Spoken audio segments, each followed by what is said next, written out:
जय माँ विजयसन। दोस्तों कैसे हो आप सभी। तो आज की इस वीडियो में बहुपद के बारे में बात करेंगे और इससे पहले की वीडियो मैंने बहुपद के बारे में ही डिस्कस किया था जिसमें रैखिक बहुपद, द्विघात बहुपद और त्रिघात बहुपद के बारे में बताया था। आज फिर इस वीडियो में मैं आपको रैखिक बहुपद, द्विघात बहुपद और त्रिघात बहुपद के बारे में डिस्कस करेंगे। तो इसमें आज बहुत सारी चीज़ें आएंगी इसमें।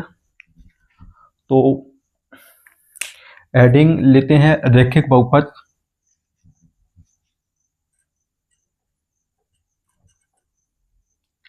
रैखिक बहुपद इंग्लिश में बोलते हैं लीनियर पॉलिनोमियल। तो मैं इसमें रैखिक बहुपद में जितने भी पॉइंट बनते हैं मैं सारे के सारे डिस्कस करूंगा रैखिक बहुपद में। तो पहले मेरा क्वेश्चन यह रहेगा कि रैखिक बहुपद होता क्या है, रैखिक बहुपद को आप कैसे डिफाइन करोगे। तो बस आपको सिर्फ इतना ध्यान रखना है कि रैखिक बहुपद जो होता है वो एक घात वाला होता है। तो मतलब मेरा कहने का मतलब ये है कि घात एक वाले बहुपद को रैखिक बहुपद कहते हैं। क्या कहते हैं? घात एक वाले घात घात एक वाले घात एक वाले बहुपद को घात एक वाले बहुपद को क्या कहते हैं? क्या कहते हैं? रैखिक बहुपद कहते हैं। घात एक वाले बहुपद को क्या कहते हैं? रैखिक बहुपद कहते हैं। तो अगर आपको एग्जाम में ये क्वेश्चन बन के आए कि रैखिक बहुपद को परिभाषित कीजिए, तो आपको एग्जाम में ऐसा लिख के आना है, घात एक वाले बहुपद को क्या कहते हैं? रैखिक बहुपद कहते हैं। फिर एक और इसका क्वेश्चन बनेगा, इसका व्यापक रूप क्या होता है? व्यापक रूप क्या होगा? आपको एग्जाम में बन गया कि रैखिक बहुपद का व्यापक रूप क्या होता है, जनरल फॉर्म क्या होता है, इसका जनरल फॉर्म क्या होता है। तो आपको इसका आंसर देना है ax प्लस बी। क्या देना है? ax plus b, a not equal 0। A की वैल्यू क्या नहीं होनी चाहिए? A not equal 0। आप समझ गए। पहला क्वेश्चन बन क्या है कि रैखिक बहुपद को परिभाषित कीजिए। घात एक वाले बहुपद को रैखिक बहुपद कहते हैं। व्यापक रूप पूछे तो आपको लिखना है a x plus b, a not equal 0। अगर मैं आपसे पूछूं कि इसका ग्राफ क्या होता है, इसका ग्राफ क्या होगा, अगर आपको एग्जाम में पूछता है इसका ग्राफ कि इसका ग्राफ क्या होगा, अगर आपको इसका ग्राफ पूछेगा तो आपको क्या करना है? सर इसका जो ग्राफ होता है ना वो होता है सरल रेखा। क्या होता है? सरल रेखा। क्या होता है? सरल रेखा। तो मैं आपको इसको ग्राफ बना के भी दिखाता हूं कि सर इसका ग्राफ बनेगा कैसे। इसका ग्राफ कैसे बनेगा? इसका जो ग्राफ बनेगा वो कुछ इस तरीके से बनेगा, कुछ इस तरीके से। तो ये क्या है? सरल रेखा। क्या है ये? सरल रेखा। इंग्लिश में बोलते हैं स्ट्रेट लाइन, ग्राफ। ओके। अब एक और क्वेश्चन इसमें ये बन के आएगा आपको कि रैखिक बहुपद क्या बन के आएगा? क्वेश्चन बन के आएगा रैखिक बहुपद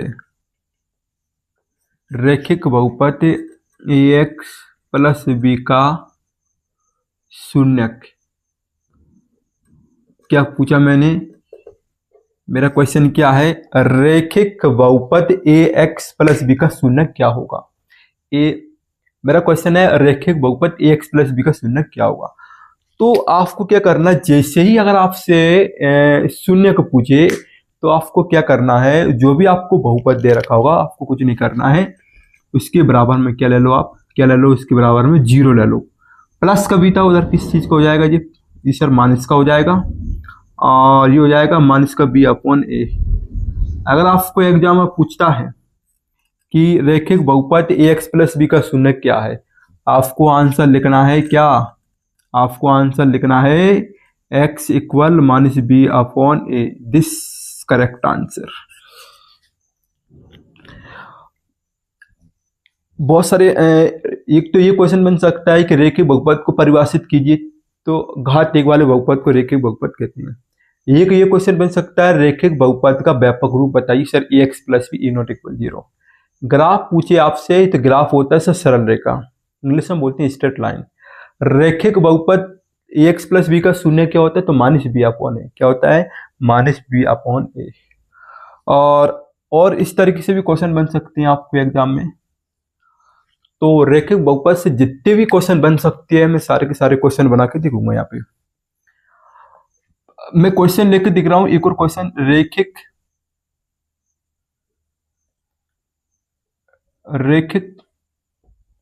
बहुपद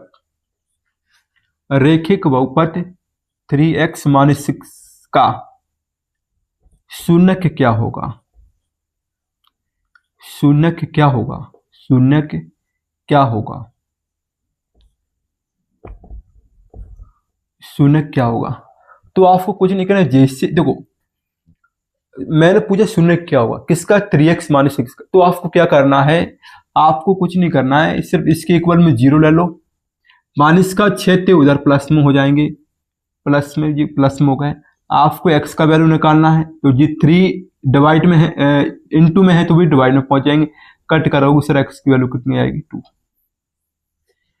या फिर आप ऐसे भी रख सकते हैं, आप इसको यही सोच सकते हैं, x की वैल्यू क्या रखें कि सॉल्व करने पर 0 आंसर आ जाए। तो सर x की वैल्यू 0 रख दो, सॉरी 0 क्या रख दो, 2 रख दो, तो आंसर कितना निकलेगा, 0 निकल आएगा। ओके, ये क्वेश्चन इस तरीके से बनेगा। और एक क्वेश्चन इस तरीके से ही बन सकता है आपको, रैखिक बहुपद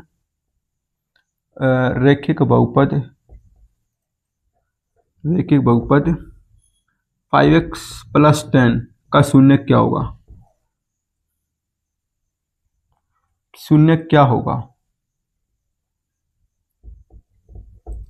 तो आपको क्या करना, 5x + का 10 = 0, 5x ये प्लस का 10 इधर किसको हो जाएगा, माइनस का 10, और x की वैल्यू क्या है, माइनस का 10 अपन कितना आएगा, 5। इसको इससे काटोगे, x की वैल्यू आ जाएगी सर -2। इस क्वेश्चन का आंसर क्या जाएगा, -2। अब मैं आपको फिर एक बार रिपीट कर रहा हूं कि रैखिक बहुपद को परिभाषित कीजिए, तो घात एक वाले बहुपद को रैखिक बहुपद कहते हैं। और आपसे एक और क्वेश्चन ये भी बन सकता है कि रैखिक बहुपद की घात कितनी होती है, तो मैं पूछू अधिकतम घात। क्वेश्चन कैसे बनेगा, एक और क्वेश्चन ऐसे ही बन सकता है कि अधिकतम घात पूछे आपसे, अधिकतम घात, मैक्सिमम पावर या फिर मैक्सिमम डिग्री। एक क्वेश्चन, 2 क्वेश्चन, और ये 3 क्वेश्चन, 4 क्वेश्चन, 5 क्वेश्चन, और ये 6, और इस तरीके से ये क्वेश्चन बनेंगे। अधिकतम घात कितनी होती है सर, इसकी 1 होती है, कितना होगी, 1 है। या फिर आप इसको हिंदी में लिख सकते हैं 1 इस तरीके से। तो रैखिक बहुपद में आपको इतने सारे क्वेश्चन बन सकते, इतने से ज्यादा नहीं बन सकते, ध्यान रखना। रैखिक बहुपद को परिभाषित कीजिए, तो घात एक वाले बहुपद को रैखिक बहुपद कहते हैं। अधिकतम घात कितनी होती है सर, 1 होती है। व्यापक रूप क्या होता है, ax + b होता है। ग्राफ क्या होता है, इसको अगर आपको एग्जाम में पूछा है रैखिक बहुपद का ग्राफ क्या होगा, आलेख क्या होगा, तो इसका आंसर आएगा सरल रेखा, और वो इस तरीके से होता है। रैखिक बहुपद ax + b का शून्य क्या होता है, तो -b/a होता है। और आप किस तरीके से ये कर सकते हैं। तो ये रैखिक बहुपद के बारे में खत्म हो चुका है दोस्तों। अब मैं बात करूंगा द्विघात बहुपद के बारे में।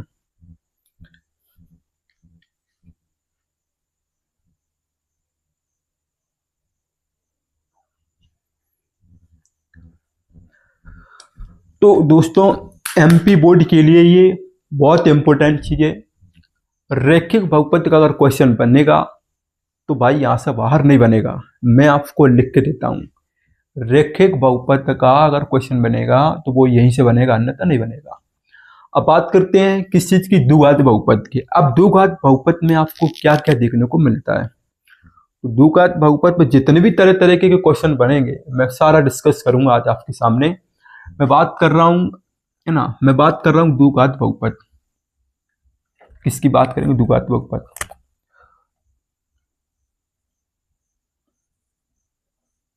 इंग्लिश में बोलते हैं इसको क्वाड्रेटिक पॉलिनोमियल। इंग्लिश में बोलते हैं क्वाड्रेटिक पॉलिनोमियल।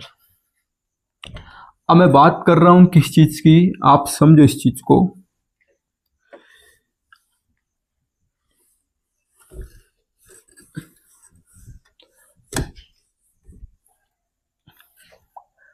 अब द्विघात बहुपद में आपको क्या करना है, द्विघात बहुपद की परिभाषा क्या है, द्विघात बहुपद को परिभाषित कीजिए तो घात दो वाले बहुपद, घात दो वाले बहुपद को आप क्या कहते हैं, घात दो वाले बहुपद को क्या कहते हैं, द्विघात बहुपद कहते हैं। क्या कहते हैं, घात दो वाले बहुपद, घात दो वाले बहुपद को क्या कहते हैं, द्विघात बहुपद कहते हैं। क्या कहते हैं, द्विघात बहुपद कहते हैं, ध्यान इस बात का। अब मैं बात करूं कि द्विघात बहुपद की अधिकतम घात कितनी होती है, सर दो, कितनी होती है, दो, कितनी होती है, दो, ध्यान रखना इस बात का। अधिकतम घात कितनी होती है, सबसे बड़ी घात कितनी होती है द्विघात बहुपद में, दो होती है। मैं पूछूंगा इस क्वेश्चन को कि द्विघात बहुपद का व्यापक रूप क्या होता है, जनरल फॉर्म क्या होता है, इसका जनरल फॉर्म क्या होगा, तो सर जनरल फॉर्म होगा ए एक्स स्क्वायर प्लस का बी एक्स प्लस का सी। और एक बात का ध्यान रखना है, इसमें ए की वैल्यू जीरो नहीं होना चाहिए। क्यों नहीं होनी चाहिए, क्योंकि अगर ए की वैल्यू जीरो रही तो ये द्विघात बहुपद नहीं बनेगा। ये कौन सा, हाँ क्या नहीं बनेगा, द्विघात बहुपद नहीं बनेगा। चलो ये यहाँ तक तो आपको क्लियर हो गया होगा। मैं एक बार रिपीट कर रहा हूँ, घात दो वाले बहुपद को द्विघात बहुपद कहते हैं। अधिकतम जो घात होती है वो दो होती है ना, सबसे बड़ी जो घात होती है द्विघात बहुपद की वो दो होती है।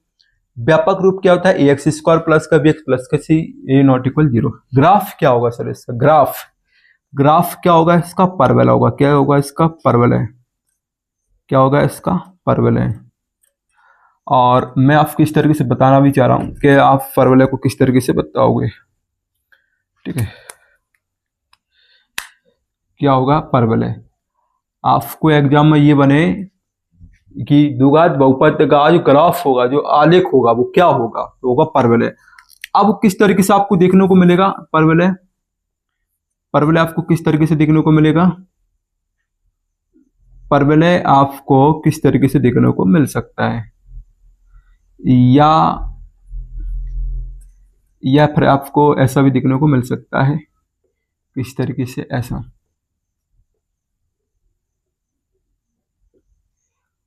या तो ये ऊपर की ओर होगा या तो ये नीचे की ओर होगा, बस वो दोस्तों। और कैसे पता पाते हैं कि ये द्विघात बहुपद को डिनोट करेगा, देखो एक्स अक्ष पर जितने कट होंगे, एक्स अक्ष पर जितने प्रतिच्छेद होंगे उतनी शून्यकों की संख्या होती है। ये मैं फर्स्ट वाली वीडियो में बता चुका हूं। तो आपको क्या करना, परवलय हो गया, परवलय को इंग्लिश में बोलते हैं पैराबोला।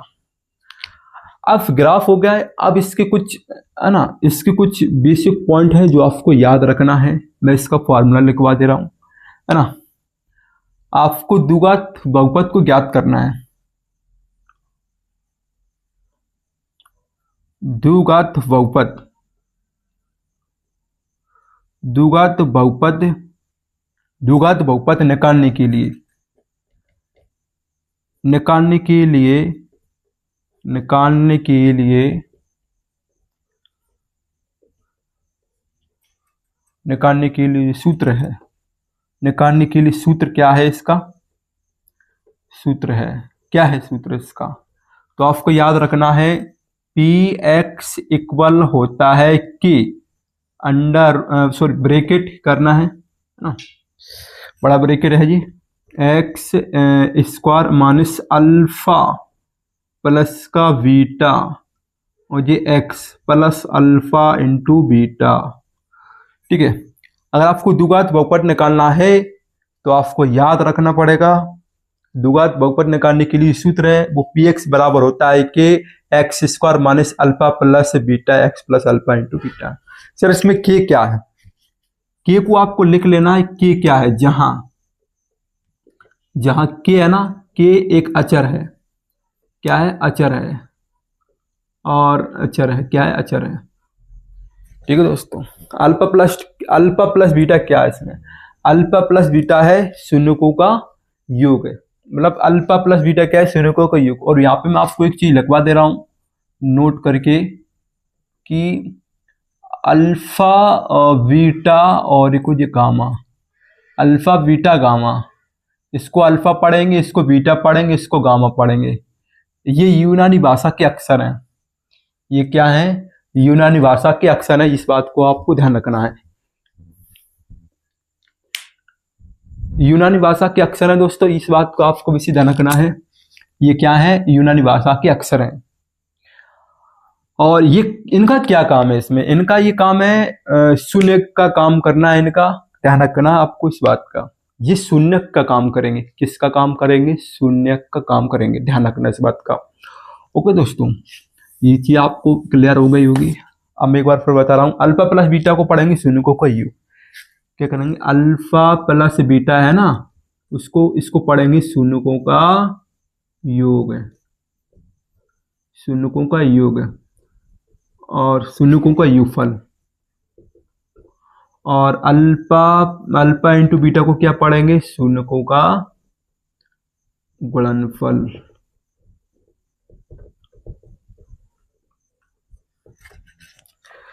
अब ये बात तो हो गई अपनी, ठीक है दोस्तों। अब बात करते हैं क्या, सर एक बात और बताइए, आप एक बात बताइए कि सर शून्यकों का योग है, शून्यकों का योगफल बराबर क्या होता है, शून्यकों का योगफल बराबर क्या होगा, योगफल बराबर क्या होगा। तो आपको लिखना -x का गुणांक है। क्या लिखना है, -x का गुणांक, और बटे में क्या आएगा, x² का गुणांक है। ओके, अब शून्यकों का योगफल, अब देखो बात कर रहे हैं दो की, तो अल्फा और बीटा ही आएगा इसमें। क्या आएगा सर, अल्फा और बीटा। तो आपको योगफल का मतलब है प्लस, तो शून्य क्या है, अल्फा और बीटा, तो इनका प्लस करना, अल्फा प्लस बीटा, ये मान से आएगा। अब भाई आपको ये बताना है कि आपका, आप जानते हैं ये व्यापक रूप है इसका, x का गुणांक क्या है। मेरा क्वेश्चन है ax² प्लस का bx प्लस c में x का गुणांक क्या है सर, v है। क्या है, v है। x² का गुणांक नहीं देखना आपको देखना x का गुणांक है। अब मेरा एक और क्वेश्चन है x² का गुणांक क्या होगा, इसमें क्या होगा, x² का गुणांक क्या होगा सर, a। तो ये बनता है अल्फा प्लस बीटा का फॉर्मूला -b/a। और मैं बात कर रहा हूं शून्यकों का गुणनफल। शून्यकों का गुणनफल में आपको क्या करना है, अचर पद बटे क्या आएगा, x² का गुणांक है। क्या आना है, x² का गुणांक है। सर शून्यकों का गुणनफल बराबर अचर पद बटे x² का गुणा, ये फॉर्मूला होता है। कभी कभार एग्जाम में लैंग्वेज वाई क्वेश्चन करके दे देता है, और बच्चे क्या करते हैं, बच्चे इस चीज को पढ़कर नहीं जाते हैं, बच्चे सिर्फ पलट लेते हैं अल्फा प्लस बीटा बराबर -b। बच्चों को इस बात का भी ध्यान रखना पड़ता है कि शून्यकों का योगफल बराबर -x का गुणांक बटे x² का गुणांक होता है। तो आपको अल्फा इंटू बीटा बराबर क्या आएगा, अचर पद क्या है, कांस्टेंट क्या है, इसमें c है, c, तो x² गुणांक a ही है, ये आपको ध्यान रखना है। बस भाई, इसमें अगर आपको क्वेश्चन बनते हैं ऑब्जेक्टिव वाइज तो वो इस तरीके से बन सकते हैं, ज्यादा नहीं बनेंगे इसमें। और भी एक और क्वेश्चन है, तो आपको अब मैं एक बार क्वेश्चन को इन्हीं को एक बार रिवाइज कर दे रहा हूं।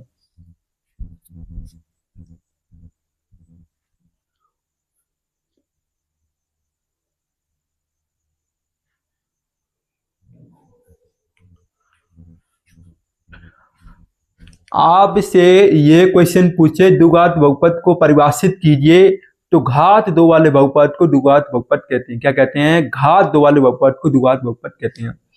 मैं आपसे पूछूं व्यापक रूप क्या होता है, व्यापक रूप होता है ax² प्लस का bx प्लस का c ≠ 0। मैं पूछूं इसके अधिकतम घात कितनी होती है, अधिकतम घात कितनी होती है किसकी, द्विघात बहुपद की, तो आंसर आएगा सर 2।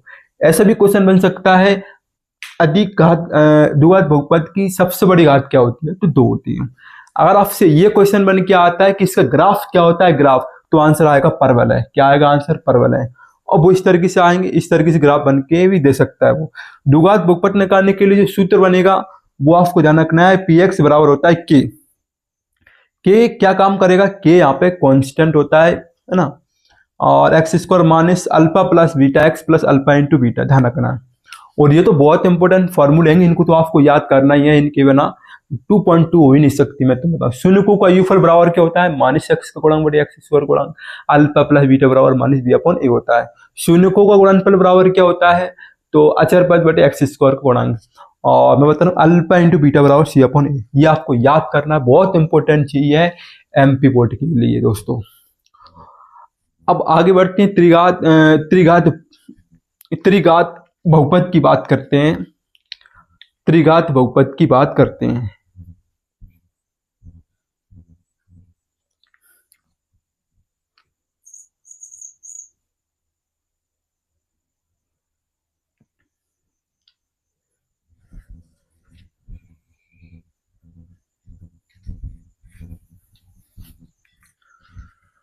ओके दोस्तों, क्या आपको ये चीजें क्लियर हुई क्या?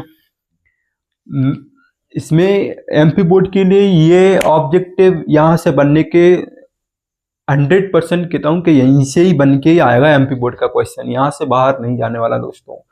ओके, अब मैं इसको करता हूँ रब दोस्तों, आप इसको नोट कर लेना वीडियो को पॉज करके।